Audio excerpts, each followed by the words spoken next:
Hello Girls Club members, we are here with Cara Hoffman, the author of So Much Pretty, here at her book signing in the Lower East Side Girls Club.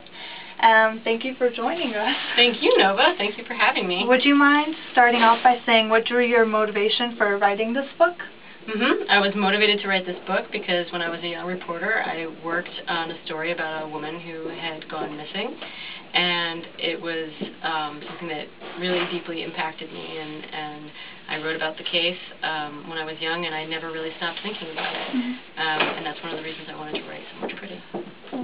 Who does your audience target? Do you have a specific audience target, like teenagers, girls? That's a good question. Some of the characters in the book are teenagers, and often when you have teenage characters, people think, you know, this is a young adult novel, but So Much Pretty really isn't a young adult novel. I mean, it's certainly a novel that you know, girls your age, you know, could read and I think would enjoy. But it's really a book for adults. Do you have any rituals when it comes to writing? Let me think. I try to write first thing when I wake up every day. So I wake up, I go to my computer, I turn it on, and I begin writing. And then usually I start to feel hungry at some point, and then I'll eat. And I'll stop early. What would you say is your motto in life? A quote you live by? That's really fantastic. I haven't thought much about that. What is my motto in life? What is a quote that I live by? Wow. Hard question. It's a really hard question. I think, let me think.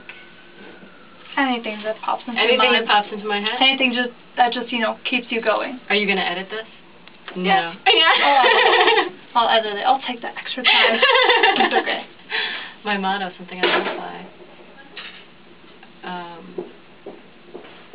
I think the thing the things we talked about today, where we talked a lot about Simone de Beauvoir and some of the things that she said about women and about, you know, becoming, you know, like not being born a woman, but becoming one through social pressures. And I think that the thing that we all need to understand is that we have to have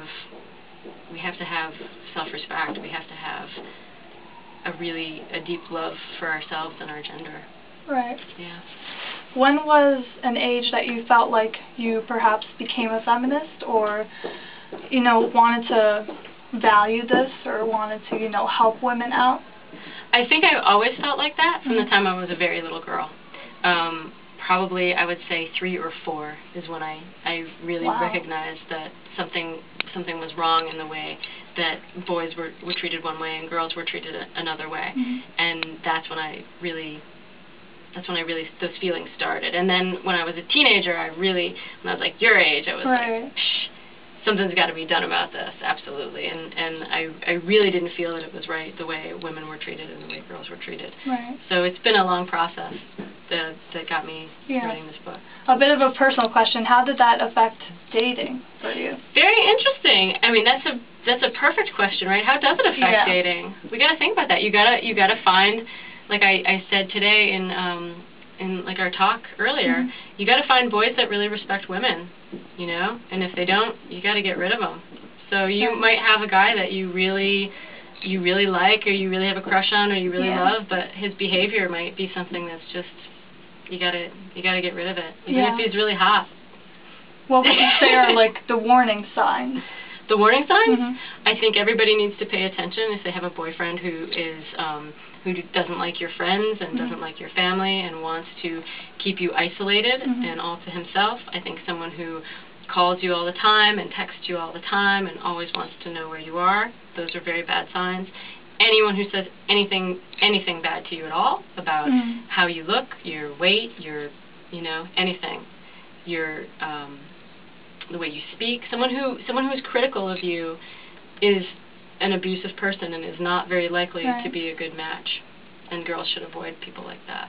Well, teenage girls are going through a critical moment in their lives right now, and, you know, they're developing and learning about the world, and some girls are feeling very insecure at this age. What would your advice be to them? What would my advice be? It's going to change, and you really have to You really have to believe in yourself that it's going to change, and it's going to get better. And the stronger you are now, the more you can love yourself now, and the stronger you can be, the better it's going to be. So you just gotta, I can't swear, I feel like swearing. You just have to. You could swear. Be yourself. Sometimes you just gotta pay no attention to what anybody says, and you just gotta do what's right for you, and have faith in the things that you know are right. So insecurity is a huge issue for women. It's really sad, and we all have. I mean, girls have this, and women have it too, because we all have so many images of women plastered everywhere we look. Either women who are, women who are like really sexualized, or sadly, women who are really brutalized. And so we are in between this thing that's, on one hand, wanted in one way by men, and in another hand, in a very scary, spooky, horrible way, wanted in another. And that's a scary position to be in. That's kind of horrifying. And we need to recognize that that's a problem that faces all of us, and we need to stick together. We really need to stick together. So look to your friends, look to your girlfriends. You know, we'll be able to do it. Okay. Thank you. You're welcome. Thank you, everybody. That was great. Thank you.